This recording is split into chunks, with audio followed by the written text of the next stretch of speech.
ನಮಸ್ಕಾರ ಸ್ನೇಹಿತರೆ, ನಮ್ಮ ನಂಬಿಕೆಗೆ ಸ್ವಾಗತ ಸುಸ್ವಾಗತ. ಸ್ನೇಹಿತರೆ, ಒಂದು ಕ್ಷಣ ಕಲ್ಪಿಸಿಕೊಳ್ಳಿ.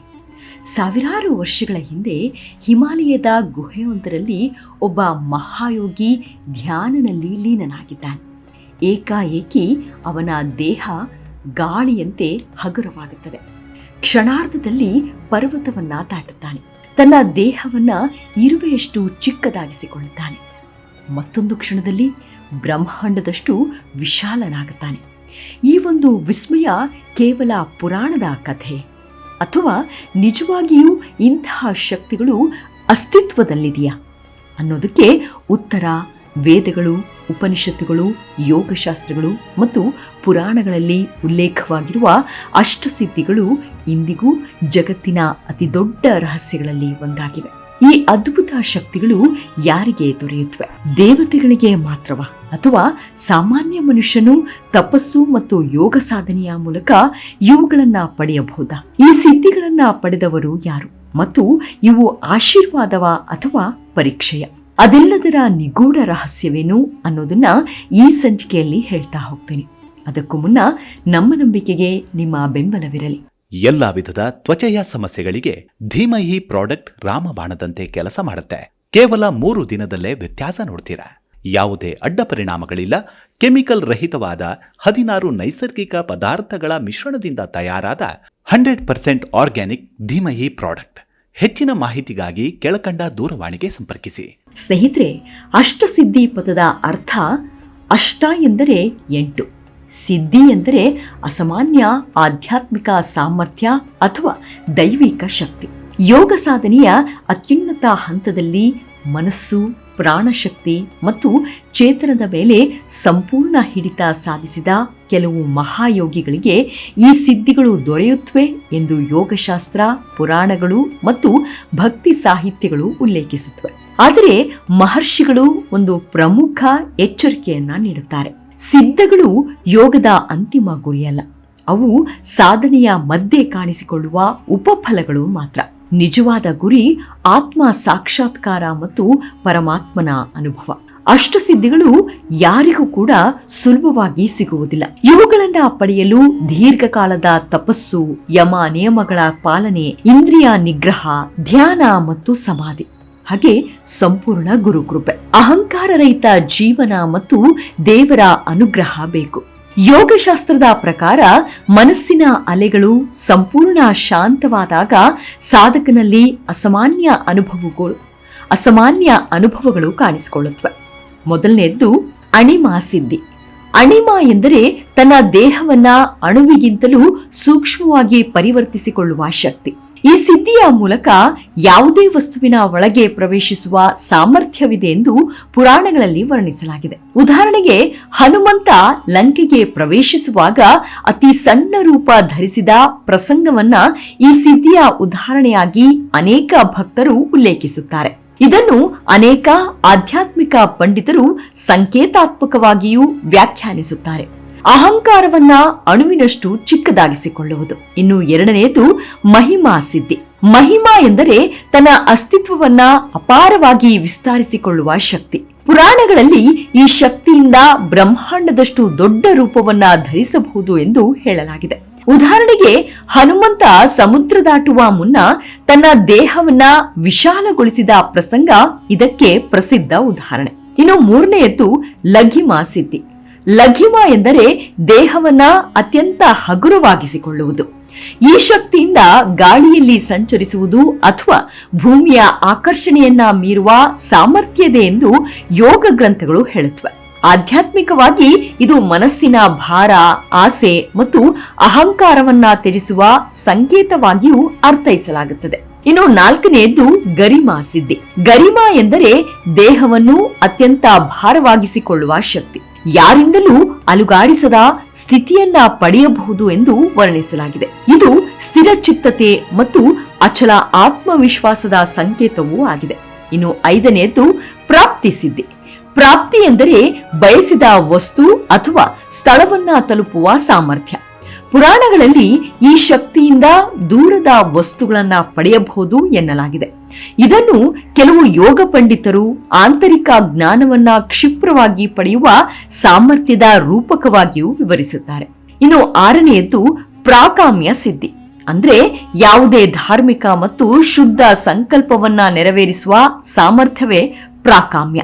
ಸಾಧಕನ ಇಚ್ಛಾಶಕ್ತಿ ದೈವಿಕ ಚೈತನ್ಯದೊಂದಿಗೆ ಒಂದಾದಾಗ ಈ ಸಾಮರ್ಥ್ಯ ವ್ಯಕ್ತವಾಗುತ್ತದೆ. ಇನ್ನು ಏಳನೆಯದ್ದು ಇಶಿತ್ವ ಸಿದ್ಧಿ.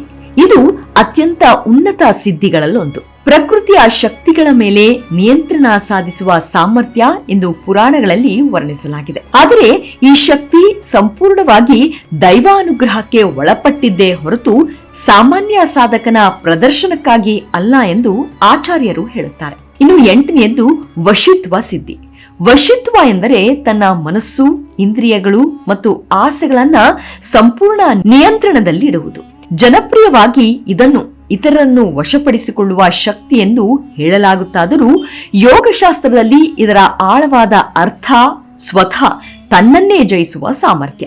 ಅಷ್ಟಸಿದ್ಧಿಗಳನ್ನ ಪಡೆದವರು ಯಾರು ಅಂದ್ರೆ ಹಿಂದೂ ಪುರಾಣಗಳಲ್ಲಿ ಕೆಳಗಿನ ಮಹಾನ್ ವ್ಯಕ್ತಿಗಳನ್ನ ಅಷ್ಟಸಿದ್ಧಿಗಳೊಂದಿಗೆ ಸಂಬಂಧಿಸಲಾಗಿದೆ. ಹನುಮಂತ, ಶ್ರೀಕೃಷ್ಣ, ಶಿವ, ದತ್ತಾತ್ರೇಯ ಹೀಗೆ ಅನೇಕ ಸಿದ್ಧ ಯೋಗಿಗಳು ಮತ್ತು ಋಷಿ ಮುನಿಗಳು ಇದ್ದಾರೆ. ಭಕ್ತಿ ಸಂಪ್ರದಾಯದಲ್ಲಿ ಈ ಮಹನೀಯರು ತಮ್ಮ ಶಕ್ತಿಯನ್ನ ಎಂದಿಗೂ ವೈಯಕ್ತಿಕ ಲಾಭಕ್ಕಾಗಿ ಬಳಸಲಿಲ್ಲ ಎಂಬ ಸಂದೇಶಕ್ಕೆ ವಿಶೇಷ ಮಹತ್ವ ನೀಡಲಾಗುತ್ತದೆ. ಅಷ್ಟಸಿದ್ಧಿಗಳ ಬಗ್ಗೆ ಯೋಗಶಾಸ್ತ್ರದ ಎಚ್ಚರಿಕೆ ಏನಂದ್ರೆ, ಯೋಗ ಸಾಧನೆಯಲ್ಲಿ ಸಿದ್ಧಿಗಳು ಕಾಣಿಸಿಕೊಂಡರೂ ಅವುಗಳ ಮೇಲಿನ ಆಸಕ್ತಿ ಸಾಧಕನನ್ನ ಗುರಿಯಿಂದ ದೂರ ಕೊಂಡೊಯ್ಯಬಹುದು ಎಂದು ಮಹರ್ಷಿಗಳು ಹೇಳ್ತಾರೆ. ಸಿದ್ಧಿಗಳನ್ನ ಪ್ರದರ್ಶಿಸುವ ಆಸೆ ಅಹಂಕಾರವನ್ನ ಬೆಳೆಸಬಹುದು. ಆದ್ದರಿಂದ ನಿಜವಾದ ಯೋಗಿಗಳು ತಮ್ಮ ಶಕ್ತಿಗಳನ್ನ ಗುಪ್ತವಾಗಿಯೇ ಇಟ್ಕೊಳ್ತಾರೆ. ಅಷ್ಟಕ್ಕೂ ಇಂದಿಗೂ ಅಷ್ಟಸಿದ್ಧಿಗಳು ಸಾಧ್ಯವಾ ಅಂದ್ರೆ ಈ ಪ್ರಶ್ನೆಗೆ ಒಂದೇ ರೀತಿಯ ಉತ್ತರ ಇಲ್ಲ. ಭಕ್ತಿಪರ ಮತ್ತು ಪುರಾಣಾಧಾರಿತ ಸಂಪ್ರದಾಯಗಳು ಅಷ್ಟಸಿದ್ಧಿಗಳು ದೈವಾನುಗ್ರಹ ಮತ್ತು ಮಹಾಯೋಗಿಗಳ ಸಾಧನೆಯ ಫಲವೆಂದು ನಂಬುತ್ತವೆ. ಅನೇಕ ಆಧ್ಯಾತ್ಮಿಕ ಗುರುಗಳು ಈ ಸಿದ್ಧಿಗಳನ್ನು ಆಂತರಿಕ ಪರಿವರ್ತನೆ ಮತ್ತು ಚೇತನದ ಉನ್ನತ ಸ್ಥಿತಿಯ ರೂಪಗಳಾಗಿಯೂ ವಿವರಿಸುತ್ತಾರೆ. ಅಷ್ಟಸಿದ್ಧಿಗಳ ನಿಜವಾದ ಅರ್ಥವೆಂದರೆ, ಇಂದು ನಾವು ಅಲೌಕಿಕ ಶಕ್ತಿಗಳ ಹಿಂದೆ ಓಡುತ್ತಿದ್ದೇವೆ. ಆದರೆ ಯೋಗಶಾಸ್ತ್ರ ಹೇಳುವುದೇ ಬೇರೆ. ಅಣಿಮ, ಅಹಂಕಾರವನ್ನ ಸಣ್ಣದಾಗಿಸು. ಮಹಿಮ, ಹೃದಯವನ್ನ ವಿಶಾಲಗೊಳಿಸು. ಲಘಿಮ, ಮನಸ್ಸಿನ ಭಾರವನ್ನ ಬಿಡು. ಇನ್ನು ಗರಿಮ, ಧರ್ಮದಲ್ಲಿ ಅಚಲನಾಗು. ಪ್ರಾಪ್ತಿ, ಆತ್ಮಜ್ಞಾನವನ್ನ ಸಂಪಾದಿಸು. ಪ್ರಾಕಾಮ್ಯ, ಶುದ್ಧ ಸಂಕಲ್ಪವನ್ನ ಬೆಳೆಸು. ಈಶಿತ್ವ, ಸ್ವಭಾವದ ಮೇಲೆ ಅಧಿಪತ್ಯ ಸಾಧಿಸು. ವಶಿತ್ವ, ಇಂದ್ರಿಯ ಮತ್ತು ಮನಸ್ಸನ್ನ ವಶದಲ್ಲಿಡು. ಇದೇ ಅಷ್ಟಸಿದ್ಧಿಗಳ ಅತ್ಯಂತ ಆಳವಾದ ಆಧ್ಯಾತ್ಮಿಕ ಸಂದೇಶ ಎಂದು ಅನೇಕ ಗುರುಗಳು ವಿವರಿಸುತ್ತಾರೆ. ಅಷ್ಟಸಿದ್ಧಿಗಳು ಕೇವಲ ಪುರಾಣಗಳಲ್ಲಿ ಹೇಳಿರುವ ಅದ್ಭುತ ಶಕ್ತಿಗಳ ಕಥೆಗಳಲ್ಲ. ಅವು ಮಾನವನ ಆಂತರಿಕ ಸಾಮರ್ಥ್ಯ, ಆತ್ಮಶಿಸ್ತು ಮತ್ತು ಆಧ್ಯಾತ್ಮಿಕ ಬೆಳವಣಿಗೆಯ ಸಂಕೇತಗಳಾಗಿಯೂ ಅರ್ಥೈಸಲ್ಪಡುತ್ತವೆ. ನಿಜವಾದ ಯೋಗಿ ಶಕ್ತಿಯನ್ನ ಹುಡುಕುವುದಿಲ್ಲ, ಆತ ಸತ್ಯವನ್ನ ಹುಡುಕುತ್ತಾನೆ. ಸತ್ಯದ ಹುಡುಕಾಟದಲ್ಲಿ ಶಕ್ತಿ ಬಂದರೂ ಅದನ್ನು ಅಹಂಕಾರಕ್ಕಾಗಿ ಅಲ್ಲ, ಲೋಕ ಕಲ್ಯಾಣಕ್ಕಾಗಿ ಬಳಸುವವನೇ ಮಹಾಸಿದ್ಧನೆಂದು ಭಾರತೀಯ ಆಧ್ಯಾತ್ಮಿಕ ಪರಂಪರೆ ಸಾರುತ್ತದೆ. ಸಿದ್ಧಿಗಿಂತ ಶುದ್ಧಿ ಶ್ರೇಷ್ಠ, ಶಕ್ತಿಗಿಂತ ಭಕ್ತಿ ಶ್ರೇಷ್ಠ, ಅಲೌಕಿಕತೆಗಿಂತ ಆತ್ಮಜ್ಞಾನವೇ ಪರಮ ಸಾಧನೆ ಎಂದು ವಿವರಿಸುತ್ತವೆ. ಅಷ್ಟಸಿದ್ಧಿಗಳು ಹೇಗೆ ದೊರೆಯುತ್ತವೆ ಅನ್ನೋದಕ್ಕೆ ಯೋಗಶಾಸ್ತ್ರದಲ್ಲಿ ಇದಕ್ಕಾಗಿ ಅಗತ್ಯ ಕ್ರಮವನ್ನ ತಿಳಿಸಿದೆ. ಅವುಗಳೆಂದರೆ ಯಮ, ನಿಯಮ, ಆಸನ, ಪ್ರಾಣಾಯಾಮ, ಪ್ರತ್ಯಾಹಾರ, ಧಾರಣೆ, ಧ್ಯಾನ, ಸಮಾಧಿ. ಈ 8 ಹಂತಗಳ ಯೋಗ ಸಾಧನೆಯ ನಂತರವೇ ಸಾಧಕನಿಗೆ ವಿಶೇಷ ಅನುಭವಗಳು ಬರಬಹುದು. ಪತಂಜಲಿ ಯೋಗಶಾಸ್ತ್ರಗಳಲ್ಲಿ ವಿವಿಧ ರೀತಿಯ ಸಿದ್ಧಿಗಳ ಬಗ್ಗೆ ಉಲ್ಲೇಖವಿದೆ. ಆದರೆ ಒಂದು ಮಹತ್ವದ ಎಚ್ಚರಿಕೆ ನೀಡಿದೆ. ಅದೇನೆಂದ್ರೆ, ಸಿದ್ಧಿಗಳು ಯೋಗಿಯ ಅಂತಿಮ ಗುರಿಯಲ್ಲ. ಸಿದ್ಧಿಗಳಲ್ಲಿ ಆಸಕ್ತಿ ಬೆಳೆದರೆ ಆತ್ಮ ಸಾಕ್ಷಾತ್ಕಾರ ವಿಳಂಬವಾಗಬಹುದು. ಶ್ರೀಕೃಷ್ಣನು ನಿಷ್ಕಾಮ ಕರ್ಮ, ಭಕ್ತಿ ಮತ್ತು ಆತ್ಮಜ್ಞಾನಕ್ಕೆ ಹೆಚ್ಚು ಮಹತ್ವ ನೀಡುತ್ತಾನೆ. ಗೀತೆಯಲ್ಲಿ ಎಲ್ಲಿಯೂ ಸಿದ್ಧಿಗಳನ್ನ ಪಡೆಯಿರಿ ಎಂದು ಹೇಳುವುದಿಲ್ಲ. ಬದಲಾಗಿ ಮನಸ್ಸನ್ನು ಜಯಿಸಿದವನೇ ನಿಜವಾದ ಯೋಗಿ ಎಂಬ ಸಂದೇಶವನ್ನ ನೀಡುತ್ತದೆ. ಭಾರತೀಯ ಆಧ್ಯಾತ್ಮಿಕ ಪರಂಪರೆ ಒಂದು ಆಶ್ಚರ್ಯಕರ ಮಾತು ಹೇಳುತ್ತದೆ.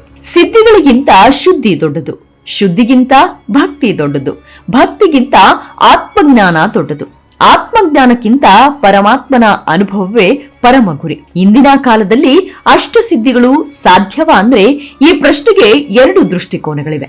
ಒಂದು ಆಧ್ಯಾತ್ಮಿಕ ದೃಷ್ಟಿಕೋನ. ಭಕ್ತಿ ಮತ್ತು ಯೋಗ ಪರಂಪರೆಗಳ ಪ್ರಕಾರ ಅತ್ಯುನ್ನತ ತಪಸ್ಸು, ಸಮಾಧಿ ಮತ್ತು ದೈವಾನುಗ್ರಹದಿಂದ ಇಂತಹ ಸಿದ್ಧಿಗಳು ವ್ಯಕ್ತವಾಗಬಹುದು ಎಂದು ನಂಬಲಾಗಿದೆ. ಇನ್ನು ಎರಡನೆಯದ್ದು ವೈಜ್ಞಾನಿಕ ದೃಷ್ಟಿಕೋನ. ಆಧುನಿಕ ವಿಜ್ಞಾನಕ್ಕೆ ಈ ರೀತಿಯ ಅಲೌಕಿಕ ಶಕ್ತಿಗಳ ಅಸ್ತಿತ್ವವನ್ನ ದೃಢೀಕರಿಸಿರುವ ವಿಶ್ವಾಸಾರ್ಹ ಪ್ರಾಯೋಗಿಕ ಸಾಕ್ಷ್ಯಗಳು ಲಭ್ಯವಿಲ್ಲ.